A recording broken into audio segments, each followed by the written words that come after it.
Hi, this is Brad Humphrey, and this is another Learning While Listening podcast. Today's topic is converting angry customers. Hey, sooner or later, we all run into that one customer that, well, if the truth were known, we would love to rip out their throat. You know the type of customer I'm talking about, the type that no matter what you did to correct an honest mistake, they would never forgive or forget you, your company, or the job that you completed. Sadly, in some of these extreme damage control situations, it might be wise to take our lumps and walk away. However, there are several things you can try before throwing in the towel and licking your wounds. Well, let's first create a situation that captures some of the intensity a customer might be feeling when mistakes have been made. Now, trust me, you're going to have to laugh at some of this. This actually happened to a contractor. Let's call it John's Asphalt Company, all right? John's Asphalt and Seal Coating Company was completing a private medical clinic parking lot. On the first day of tearing out the asphalt, John's backhoe driver accidentally hit a gas line. Now, it was an honest mistake with the gas line being a little further from the building than either the driver or John would or could have imagined. Mistake number one. Second, while the physician who owned the medical practice was upset, he seemed to understand the mistake. The line was fixed within a few hours, and the practice really didn't miss a beat in seeing their patients. On the second day, a hot mix delivery truck backed into a patient's car, doing several hundreds of dollars worth of damage. Now again, while John's insurance would cover the car damage, it was not good PR for the clinic. Mistake number two. Finally, a few days later, the striping machine malfunctioned, and within a span of 30 seconds, there was the most brightest and beautiful yellow paint sprayed on one parked car in the corner of the clinic's building. Now, the corner that was sprayed happened to be the office of the building owner. Mistake number three. Now, while some of you are probably still yucking it up inside, consider any foul-ups that you've ever had in your construction business. Hey, I'm sure for some of us, John's Asphalt Company, his luck is nothing compared to what we may have experienced. Anyway, what could John have done in this situation like this one that we're talking about with an angry customer? Well, first, it is too late, but John must ensure that all of his equipment is on a preventive maintenance schedule. The striping machine might have been operating fine, but it will still need to be regularly maintained to prevent the type of accident that was reported here. Second, aside from apologizing, John will need to go out of his way to see that all the individuals who have been impacted by any of the accidents are more than taken care of. The insurance will take care of the damaged car, the painted car, of course, and the painted building. However, if John wants to ensure greater customer satisfaction, he should be prepared to provide some extra gratuitous compensation. Providing along the lines of a weekend stay at a nearby hotel or resort, or pay for a dinner at an upscale restaurant might be nice to offer.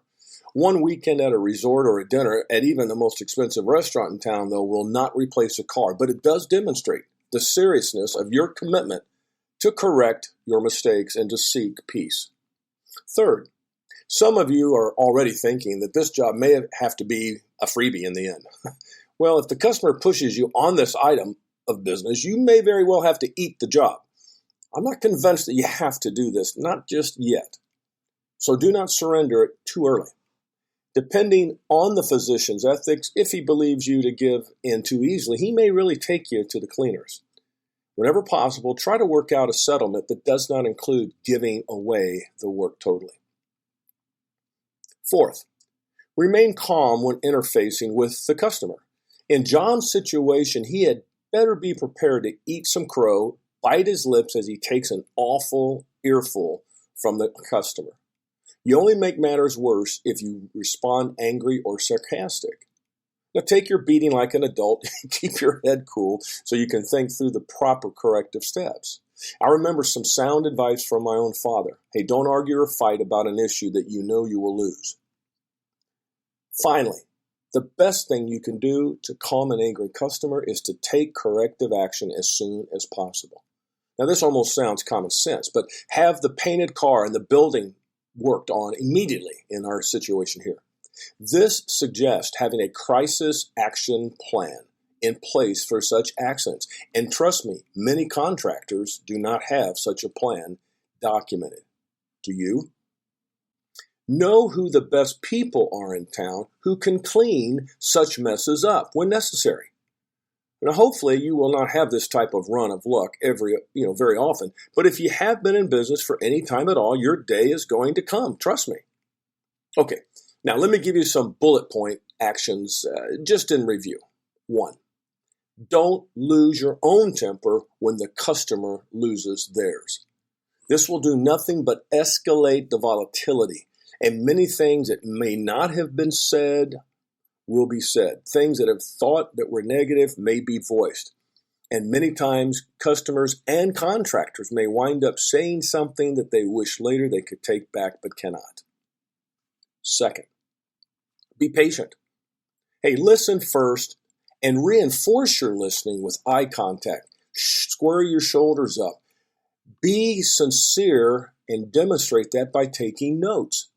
When a customer who is angry with you has a contractor who is listening intently, writing down their comments, they will oftentimes be almost to channel their anger through the notes that you're taking. Now, they may even actually ask to look at your notes to make sure you got everything down. But the point that you're doing that sends a very strong signal that you're sincere and that you respect them as an individual. A third good bullet point to follow with. Hey, don't contest everything the customer says happened. They actually may be wrong, but don't argue with them at this point. This is not the time. You'll have time to do something later to come back and circle back around when cooler heads prevail. But don't try to contest everything, and do not get into an argument between what the customer said and what your foreman or one of your leadmen said who was involved with the problem or the mistake. 4th bullet point. Prepare by understanding exactly what happened or circle back around to inspect the damaged goods. Just be patient and keep your findings to report if they differ with the customer's perspective until tempers have cooled off. Prepare by understanding exactly means to go back before you even have an interaction. If your crew leader has called you and said, we got a problem, if you can, before you meet with the customer, let your own people walk you around what happened, get their perspective on it. Now, you know your people better than you know your customer in most cases. And your individuals that are working for you, you know whether they're lying, you know whether they're telling the truth, you know whether they're scared, and you know when they're shook up. Take all of that in as you listen to them and you see what damage or what mistake has been made. If you don't have the opportunity to do that, be patient with the customer, take notes, listen to them, don't contest, and then go back and circle back and talk to your people, walk through the site, make sure you look at it. Now, this obviously can escalate into large jobs. Some of you who are listening to this may be on very large multi-million-dollar, hundreds of $1 million of projects. And you may actually have to, this may get so serious, you may have to bring in what I call a CSI construction expert, someone who really is providing expert testimony on risk management issues in construction. But certainly for many of our sub-trade specialist people, you will want to make sure you listen to your folks, look to see exactly what's taking place. And finally, the last bullet point I'd like to share with you on this is don't avoid the customer. Be sure to take your whipping, take it like a man, as they say, but follow up. This will win their respect someday, but do not avoid following up. You do not want to look and feel and give the impression that you're in any sense guilty. Now, just sharing this with you really hasn't been all that easy. Why? Because looking at John's situation really as my own, I realized that I might not be able to do anything that would convince the customer to use my company again. Then again, considering that I might do some of the constructive things mentioned earlier, perhaps the customer would at least realize that I took full responsibility for mistakes made.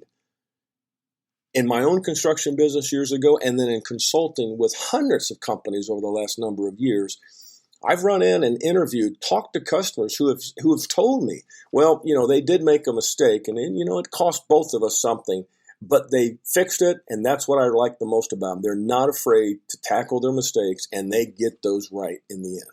Hey, angry customers will come into your life. It's just a matter of time. The best thing you can do to be prepared is to make sure you and your crews obviously do the very best work possible. We've never seen pre-scheduled meetings, pre-construction mindsets, and the focus on quality and safety. We've never seen it as high of a need as we have today.